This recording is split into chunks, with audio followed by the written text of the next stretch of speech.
ನೀವು ಎಷ್ಟು ಬಾರಿ ಒಂದು ಕೆಲಸ ಆರಂಭಿಸಿ ಮಧ್ಯದಲ್ಲಿ ನಿಲ್ಲಿಸಿದ್ದೀರಾ? ಒಂದು ವೇಳೆ ಹಾಗೆ ನಿಲ್ಲಿಸದಿದ್ದರೆ ಗೆಲುವು ಕಾಣಬಹುದಿತ್ತೇನೋ ಎಂದು ಅನಿಸಿದೆಯೇ?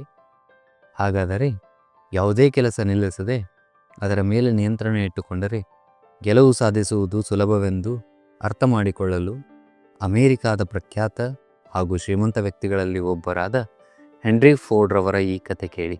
ತನ್ನ ಪ್ರಖ್ಯಾತ V8 ಮೋಟರನ್ನು ತಯಾರಿಸಲು ಹೆನ್ರಿ ಫೋರ್ಡ್ ನಿರ್ಧರಿಸಿದ. ತಕ್ಷಣ ಅದರ ಇಂಜಿನ್ ವಿನ್ಯಾಸವನ್ನು ಸಿದ್ಧಪಡಿಸುವಂತೆ ಇಂಜಿನಿಯರ್ಗಳಿಗೆ ಸೂಚಿಸಿದ.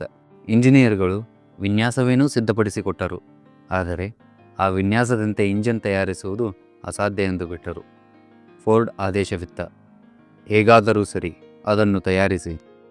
ಆದರೆ ಇಂಜಿನಿಯರ್ಗಳು ಮತ್ತೆ ಹೇಳಿದರು, ಇಟ್ಸ್ ಇಂಪಾಸಿಬಲ್, ಅದು ಅಸಾಧ್ಯ.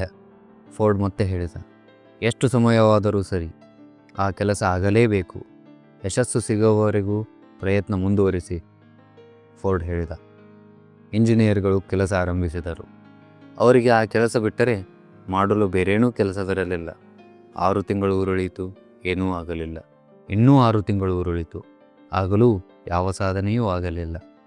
ಫೋರ್ಡ್ನ ಆದೇಶವನ್ನು ಜಾರಿಗೊಳಿಸಲು ಇಂಜಿನಿಯರ್ಗಳು ಸಾಧ್ಯ ಇರುವ ಎಲ್ಲ ಪ್ಲಾನ್ಗಳನ್ನು ಪ್ರಯತ್ನಿಸಿ ನೋಡಿದರು. ಆದರೆ ಅಸಾಧ್ಯ ಒಂದೇ ಉಳಿದಿತ್ತು. ವರ್ಷದ ಅಂತ್ಯದಲ್ಲಿ ಫೋರ್ಡ್ ಬಂದು ವಿಚಾರಿಸಿದ. ಅಂಥ ಇಂಜಿನ್ ತಯಾರಿಸುವುದು ಅಸಾಧ್ಯ ಎಂದೇ ಇಂಜಿನಿಯರ್ಗಳು ಮತ್ತೆ ವಾದಿಸಿದರು.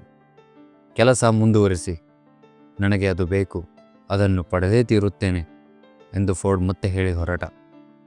ಇಂಜಿನಿಯರ್ಗಳು ಮತ್ತೆ ಪ್ರಯತ್ನ ಮುಂದುವರಿಸಿದರು. ಪವಾಡವೋ ಏನೋ, ರಹಸ್ಯ ಪತ್ತೆ ಆಗಿಯೇ ಬಿಟ್ಟಿತು. ಕೊನೆಗೂ ಇಂಜಿನ್ ಸಿದ್ಧವಾಯಿತು.